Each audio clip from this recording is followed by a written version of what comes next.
बिस्मिल्लाहिर्रहमानिर्रहीम rabbi ज़िदनी इल्मा. Okay, so previously we have seen the OSPF database table. Let's try to get into more details here. Like if you go with the process, initialize stage, we discussed down stage where the routers or strangers, they did not exchange the complete hellos. And then the initialize stage, they send and receive the hello messages. And then they come to the two-way stage where they establish the neighbor relationship and they are ready to start or exchange the database. So now the fourth stage is your Xstart stage. Now they move on to the fourth stage called Exchange Start or Xstart stage. Now in this stage, what happens is the router is going to send out a request, a database description packet, that's what we call it as, saying that I will start the exchange. Saying that, okay, I will start the exchange. So let's exchange. But before we exchange, so actual exchange process is the next one, the fifth one. But before the exchange, they will decide who will start the exchange first. Like whether I should send first or you will send first. So just like master and slave, who is master, who is slave, that's what we call it as technically. Or in simple words, we can say who will start first. So the router one says, okay, I will start the exchange and my router ID is this, so and so. Like in this example, 192.168.1.100. But the router 2 says, no, I will start exchange because my router ID is higher. So in this example, so assuming this is a router ID, just assume whether it is a manual or automatic or router ID, depends. So whichever the router is having the highest router ID or higher number, like in this example, this is 192.168.1 and this is 192.168.2, which is the higher, and this will become the master and this will become the slave. So this router 2 will send first. So that is decided in the Xstart stage. So in the Xstart stage, this is the first stage which goes after forming the adjacency, means after the neighbor relationship. And the routers will identify who is the master or slave for the synchronization of your database. So once they decide, so the next step, they move to the exchange state, the fifth one. Now in this exchange state, the router 2 sends out a summary of LSS. So it says, okay, here is the summary of my advertisements or link state database, because router 2 is a master, right? So it will send first.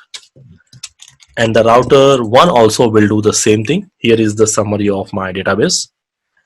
And then they both send acknowledgement packets. Thanks for the information, like that. Now one thing you need to observe here is during this exchange state, they will exchange the link states information by using some database description packets. Now once they decide to exchange the databases, they don't simply send the entire database. Now one thing you need to observe here is in the exchange state, they will exchange their own databases but not the entire database. They will exchange only the summary information about the LSS. Like let's say the router 1 has received some 10 LSS and the router 2 has received, let's say, 12 LSS maybe. Now the router 2 says that, okay, here is the summary of my LSS. I received 2 LSS, let's say, and the router 1 says I received 10 LSS. So when they both compare, now the router 1 realizes that the router 2 is having 2 extra LSS or extra advertisements which I didn't receive. Maybe after forming the neighbors, there is a new network added and this has been advertised. Maybe there are some new advertisements received and I don't have that information during the process. So now what happens? Now they exchange that LSS. So they exchange only the summary information. So if they're having the same LSS, then there's no problem. So basically this relates in the next step. That is what the next step, we call it as loading stage and the full stages.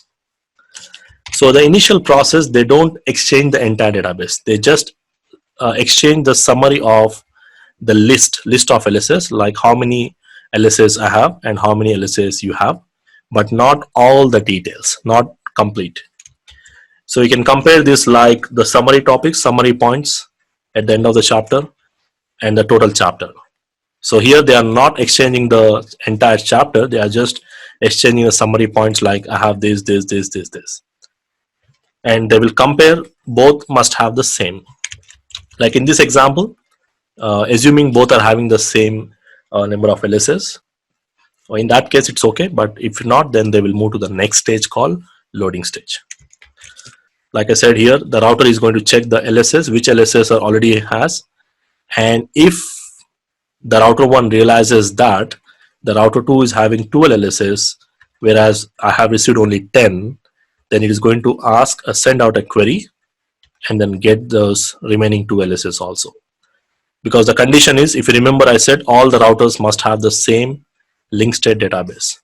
So the database must be same in all the OSPF routers, and that is only possible when you have the same number of LSS again. Okay, so the next thing, we'll move on to the third phase, like selecting the best routes. Now before that, there is a small slide process is there.